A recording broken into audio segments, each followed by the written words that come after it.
Grigori Rasputin, a name that has echoed through the annals of history, shrouded in both reverence and revulsion.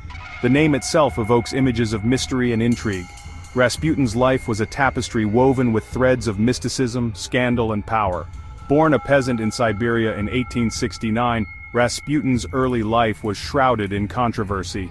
His humble beginnings in the remote village of Pokrovskoye were marked by hardship and a search for spiritual meaning.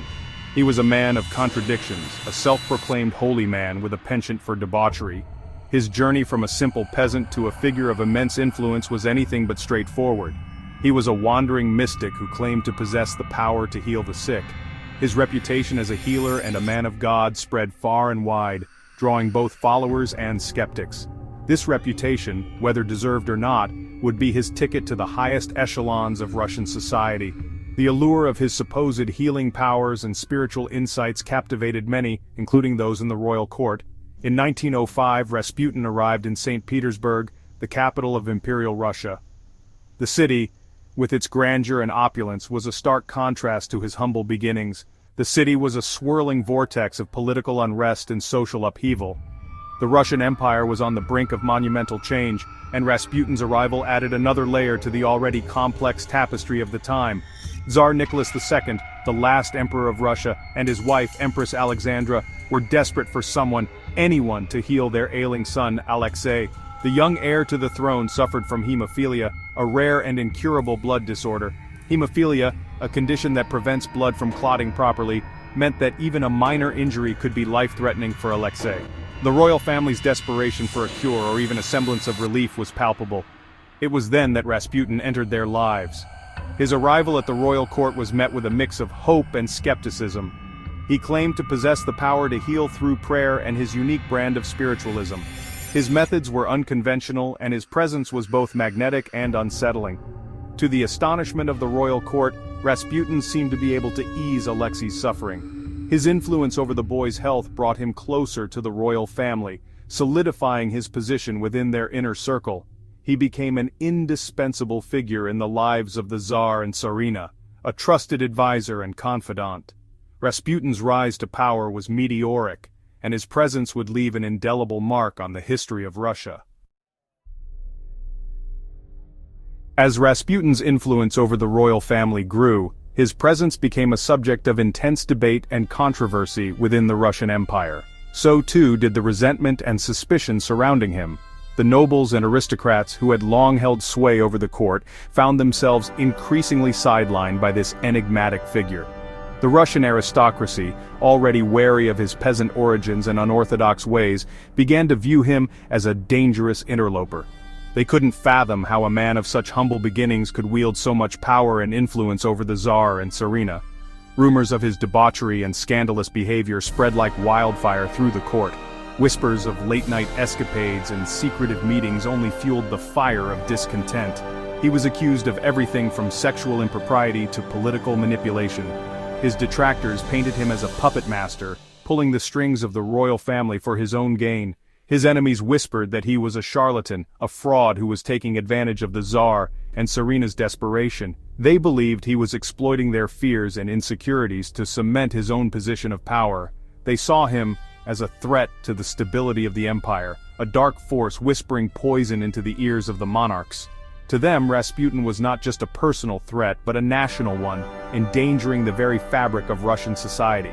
The Empress Alexandra, however, remained fiercely loyal to Rasputin. She believed in his spiritual powers and saw him as a divine protector sent to safeguard her family. She saw him as a holy man, a savior who held the fate of her beloved son in his hands. Her unwavering faith in Rasputin was rooted in her desperation to save her son, who suffered from hemophilia. She defended him against all accusations, dismissing his critics as jealous and power-hungry. To her, Rasputin was a beacon of hope in a sea of uncertainty and turmoil. This unwavering support only served to further alienate the court and the Russian people from their rulers. The more Alexandra defended Rasputin, the more isolated the royal family became, deepening the chasm between the monarchy and its subjects. The tension within the court grew palpable, with factions forming and loyalties being tested. Rasputin's presence had become a lightning rod for all the underlying issues plaguing the Russian Empire, setting the stage for the dramatic events that were soon to unfold. By 1916, Russia was in turmoil. The country was grappling with immense internal strife, and the streets were filled with unrest and uncertainty.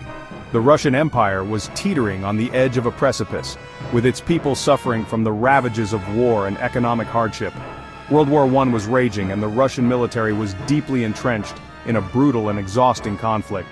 The soldiers, weary and demoralized, faced unimaginable horrors on the front lines, while back home, their families struggled to survive. The country was on the brink of collapse. Famine and poverty were widespread, and the morale of the Russian people was at an all-time low. The dire situation called for strong leadership, but the Tsar was far from the capital. The Tsar was away at the front, leaving Alexandra and Rasputin effectively in charge of the government. Tsarina Alexandra, heavily influenced by Rasputin, made decisions that many believed were detrimental to the nation. The aristocracy, convinced that Rasputin was leading the country to ruin, decided that something had to be done. They saw Rasputin as a malevolent force, a dark force that needed to be eradicated to save Russia from complete disaster. A conspiracy was hatched to eliminate the mad monk once and for all. In secret meetings, the plotters discussed their plans, knowing that failure was not an option. The fate of the empire, they believed, rested on their success. The plot was led by Prince Felix Yusupov, a member of the Tsar's extended family, and Grand Duke Dmitry Pavlovich, the Tsar's cousin.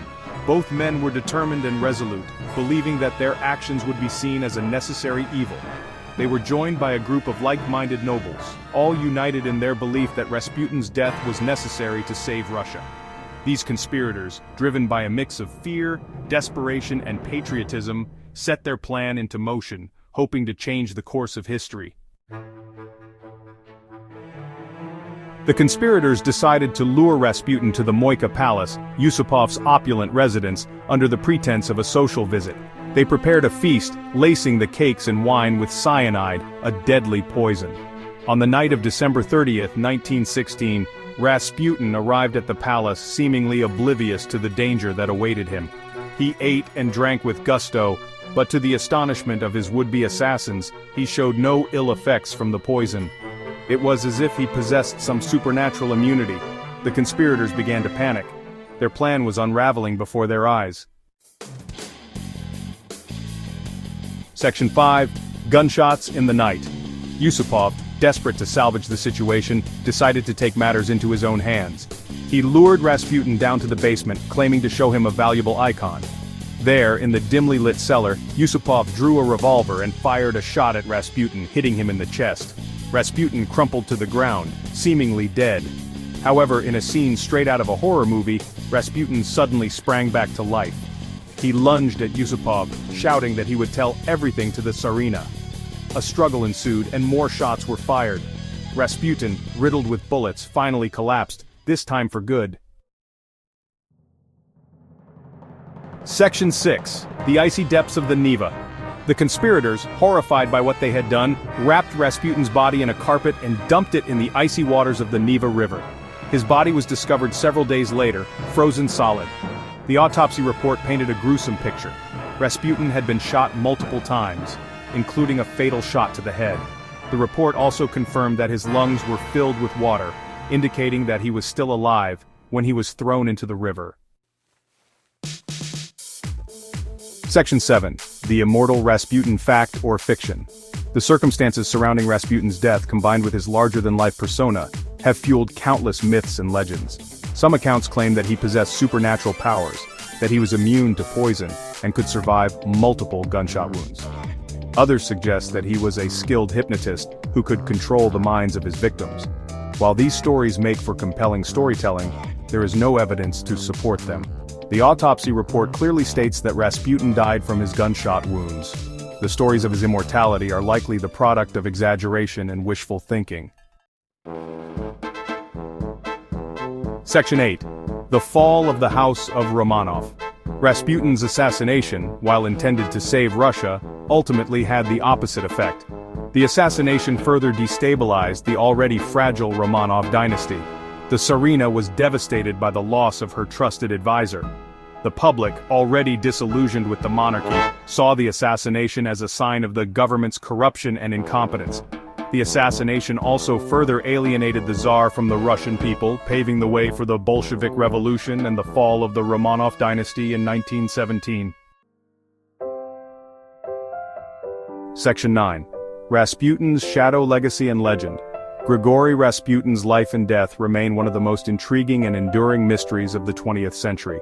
He was a complex and contradictory figure, a man who was both revered and reviled. He was a peasant who rose to a position of immense power, only to be brought down by a web of intrigue and violence. His legacy continues to fascinate and inspire, fueled by countless books, films, and documentaries that have attempted to unravel the enigma that was Rasputin. He remains a potent symbol of the excesses and decadence of Imperial Russia, a cautionary tale of the corrupting influence of power.